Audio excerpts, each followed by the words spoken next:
Livro Entre a Terra e o Céu, de Francisco Cândido Xavier, pelo Espírito André Luiz. Capítulo 33. Aprendizado. Amaro e a família, coadjuvados por alguns vizinhos, amortalhavam a forma hirta do menino, quando rumamos de volta ao lar da bênção. Notei que Júlio, asilado nos braços de Odila, se mostrava aliviado e tranquilo, como nunca ouvira até então. Enquanto as nossas irmãs permutavam ideias com respeito ao futuro, indaguei do orientador acerca da serenidade que felicitava agora o pequenino. Clarencio informou prestimoso. Júlio reajustou-se para a continuação regular da luta evolutiva que lhe compete. O renascimento malogrado não teve para ele tão somente a significação expiatória, necessária ao espírito que desperta do aprendizado, mas também o efeito de um remédio curativo. A permanência no corpo físico funcionou como um recurso de eliminação da ferida que trazia nos delicados tecidos da alma. A carne, em muitos casos, é assim como um filtro que retém as impurezas do corpo perispiritual, liberando-o de certos males nela adquiridos. Isso quer dizer... O ministro, porém, cortou-me a palavra, acentuando. Isso quer dizer que Júlio, doravante, poderá exteriorizar-se num corpo sadio, conquistando o merecimento para obter uma reencarnação devidamente planejada com elevados objetivos de serviço. Terá por alguns meses conosco desenvolvimento natural, regressando à Terra em elogiáveis condições de harmonia consigo mesmo.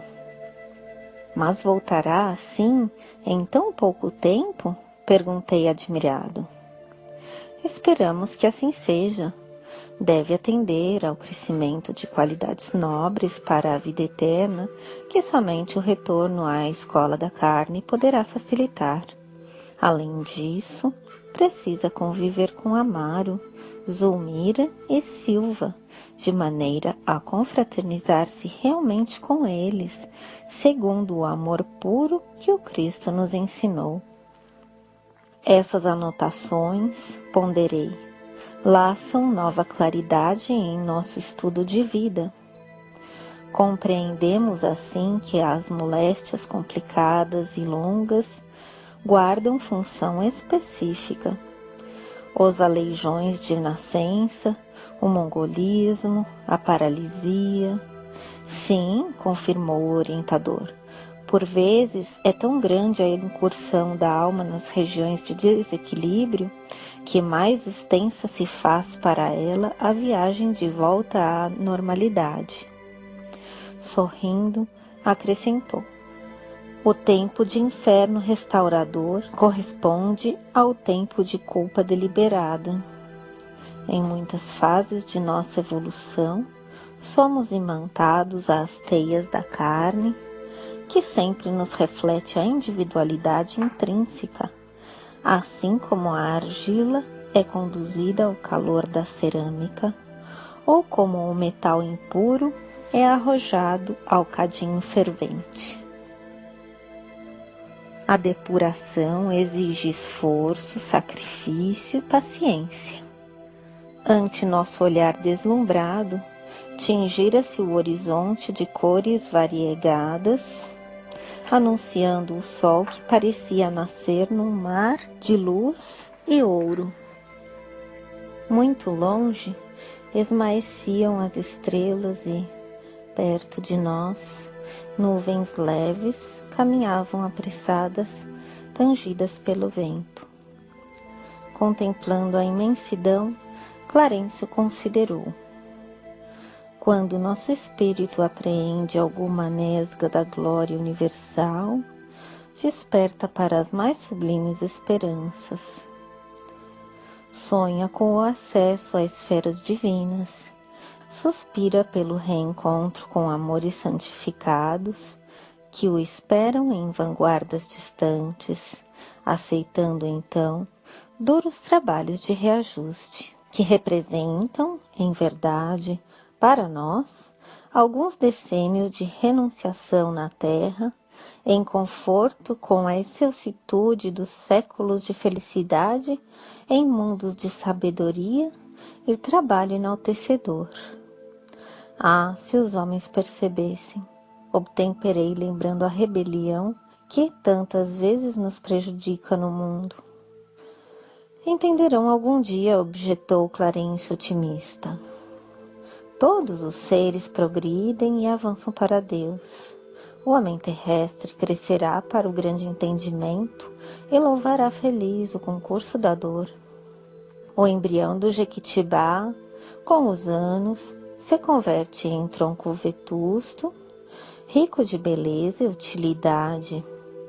E o espírito, com os milênios, transforma-se em gênio soberano, coroado de amor e sabedoria. Depois de um minuto de silenciosa adoração à natureza, o instrutor continuou. Volvendo ao caso de Júlio, não podemos olvidar que milhares de inteligências, entre o berço e o túmulo, estão procurando a própria recuperação.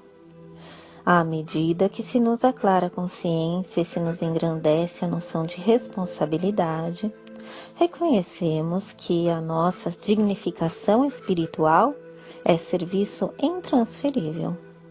Devemos a nós mesmos quanto nos sucede em matéria de bem ou de mal.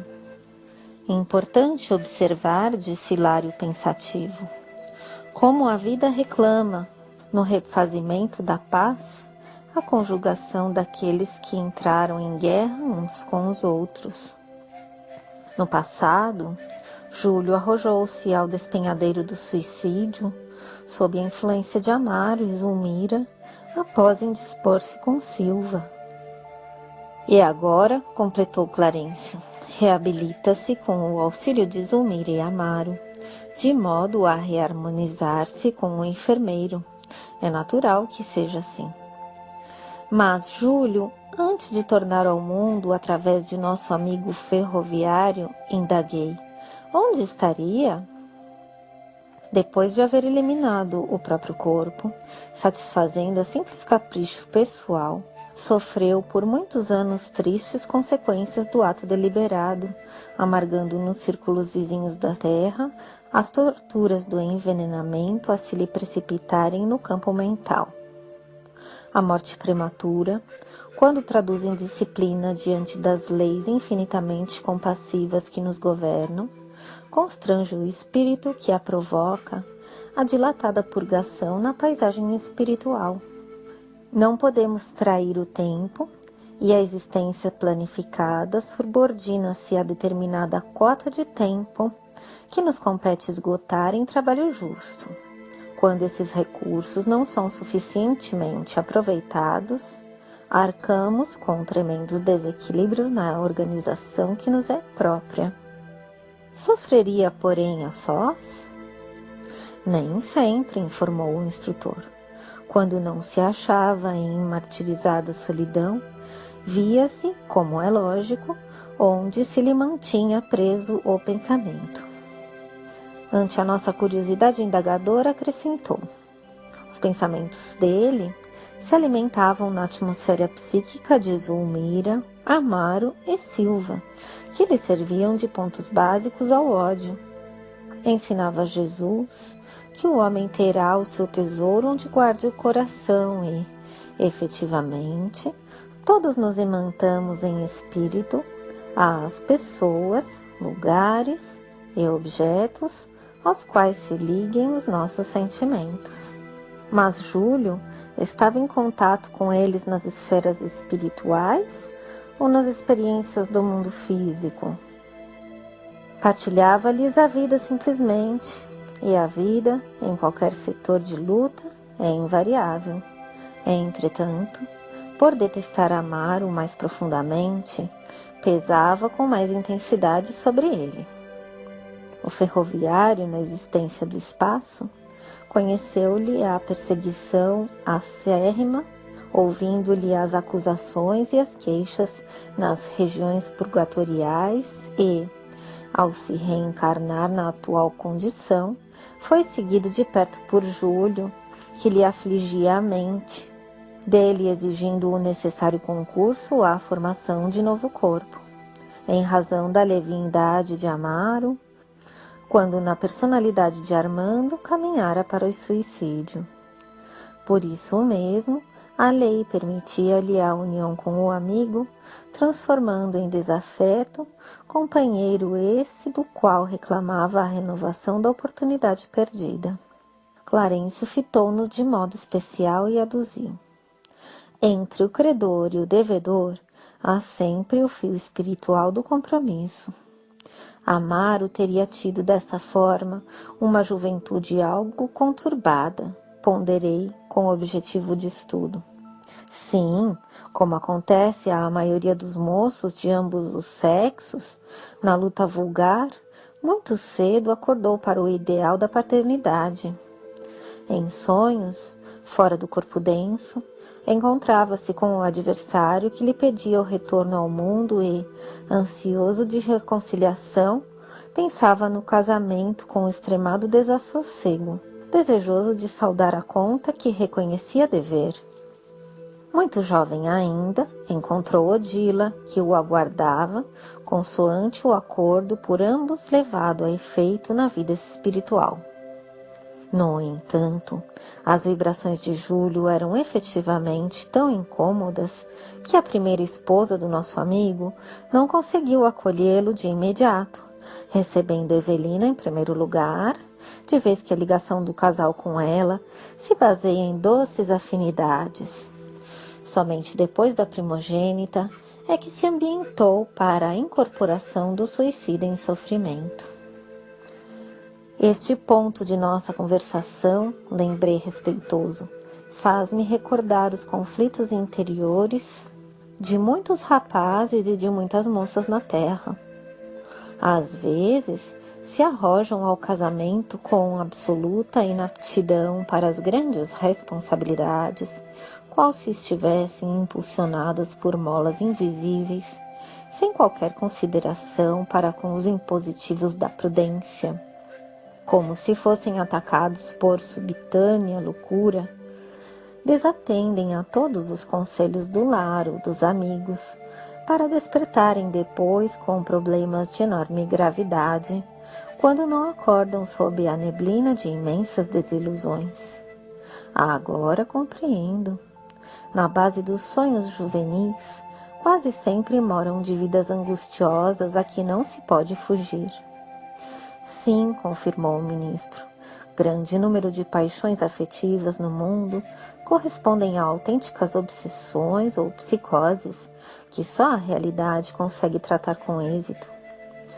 Em muitas ocasiões, por trás do anseio de união conjugal, vibra o passado através de requisições dos amigos ou inimigos desencarnados, aos quais devemos colaboração efetiva para a conquista do veículo carnal. A inquietação afetiva pode expressar escuros labirintos da retaguarda. Refletindo nas lutas da alma, atirada às experiências da vida com tantos enigmas a solver, acudiu-me à lembrança a antiga questão que habitualmente me vinha à cabeça. E os anjos da guarda, inquiri? Diante da surpresa que assomou ao semblante do nosso orientador, acentuei reverente. Perdoe-me, mas ainda sou estudante incipiente da vida espiritual. Os anjos de guarda estão em nossa esfera? Clarencio encarou-me admirado e sentenciou. Os espíritos tutelares encontram-se em todas as esferas. Contudo, é indispensável tecer algumas considerações sobre o assunto. Os anjos da sublime vigilância, analisados com sua excelsitude divina, seguem-nos a longa estrada evolutiva. Desvelam-se por nós dentro das leis que nos regem. Todavia, não podemos esquecer que nos movimentamos todos em círculos multidimensionais. A cadeia de ascensão do espírito vai da intimidade do abismo à suprema glória celeste. Ligeira pausa trouxe paternal sorriso aos lábios do instrutor, que prosseguiu.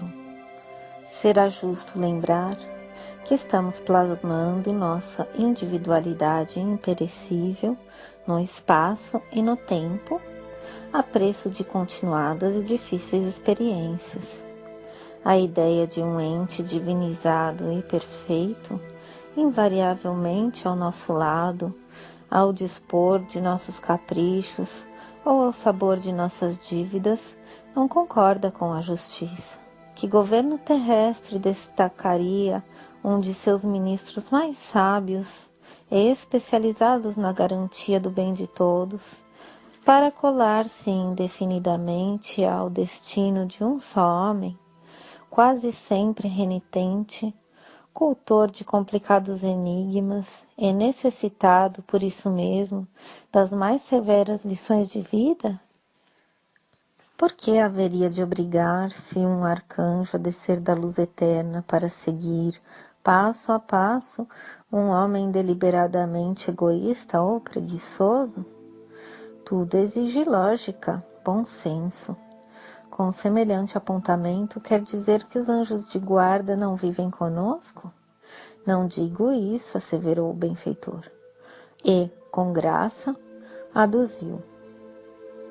O sol está com o verme, amparando-o na furna a milhões e milhões de quilômetros, sem que o verme esteja com o sol.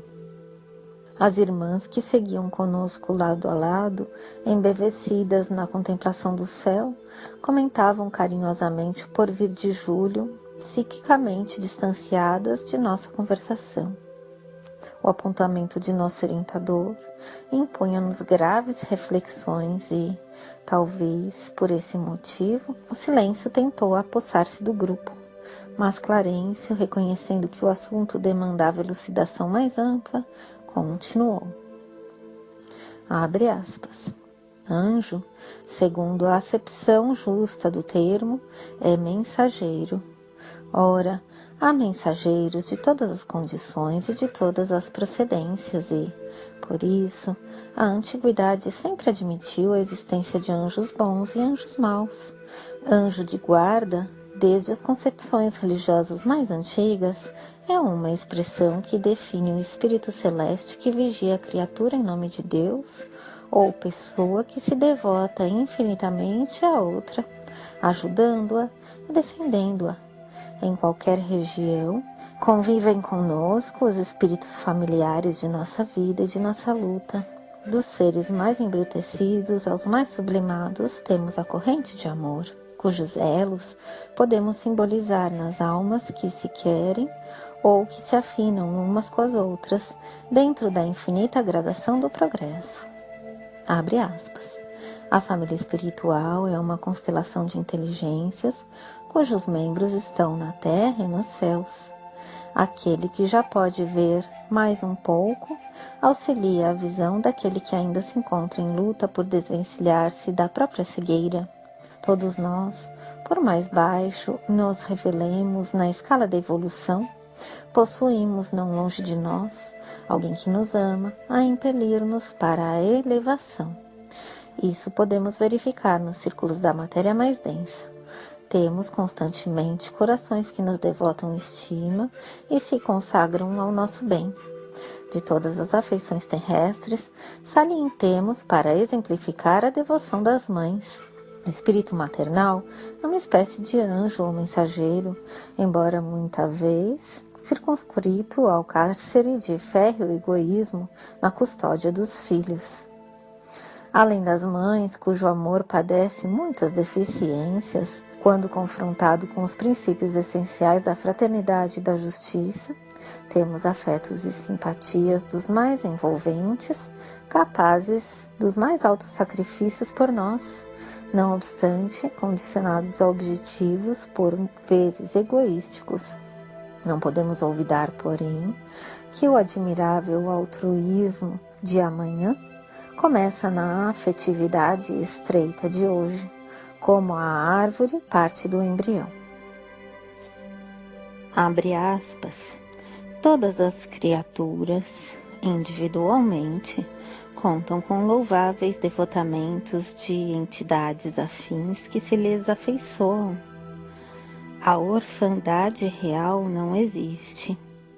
Em nome do amor, todas as almas recebem assistência, onde quer que se encontrem. Irmãos mais velhos ajudam os mais novos. Mestres inspiram discípulos. Pais socorrem os filhos. Amigos ligam-se a amigos. Companheiros auxiliam companheiros. Isso ocorre em todos os planos da natureza e, fatalmente, na terra, entre os que ainda vivem na carne e os que já atravessaram o escuro passadiço da morte. Os gregos sabiam disso e recorriam aos seus gênios invisíveis. Os romanos compreendiam essa verdade e cultuavam os numes domésticos. O gênio guardião será sempre um espírito benfazejo para o protegido, mas é imperioso anotar que os laços afetivos em torno de nós ainda se encontram em marcha ascendente para mais altos níveis da vida. Abre aspas. Com toda a veneração que lhes devemos, importa reconhecer nos espíritos familiares que nos protegem grandes e respeitáveis heróis do bem, mas ainda singularmente distanciados da angelitude eterna. Naturalmente avançam em linhas enobrecidas, em planos elevados, todavia ainda sentem inclinações e paixões particulares no rumo da universalização de sentimentos. Por esse motivo, com muita propriedade, nas diversas escolas religiosas, escutamos a intuição popular asseverando, abre aspas, nossos anjos de guarda não combinam entre si, fecha aspas, ou ainda, abre aspas, façamos uma oração aos anjos de guarda, fecha aspas, reconhecendo-se instintivamente que os gênios familiares de nossa intimidade ainda se encontram no campo de afinidades específicas e precisam, por vezes, de apelos à natureza superior para atenderem a esse ou a aquele gênero de serviço. Fecha aspas. Chegávamos ao lar da bênção e os esclarecimentos do instrutor represavam-se em nossa alma por inesquecível preleção, compelindo-nos a grande silêncio. Blandina, porém, veio até nós e perguntou ao orientador, sensibilizada: generoso amigo, podemos estar realmente convictos de que Júlio devia desencarnar agora? Perfeitamente. A lei funcionou exata. Não há lugar para qualquer dúvida. E aqueles jatos de pensamento escuro que partiram do enfermeiro como que envenenando o nosso doentinho? Se não estivéssemos junto dele, disse o ministro, teriam efetivamente abreviado a morte da criança e, ainda assim, a lei ter-se-ia cumprido. Entretanto, aqueles pensamentos escuros de Mário voltaram para ele mesmo. Emitiu-os com o evidente propósito de matar e, em razão disso, experimenta o remorso de um autêntico assassino. A graciosa residência de Blandina, para onde nos encaminhávamos, estava agora à nossa vista. Clarencio afagou-a bondoso e concluiu: permaneçamos convencidos, minha filha, de que, em qualquer lugar e em qualquer tempo, receberemos da vida de acordo com as nossas próprias obras.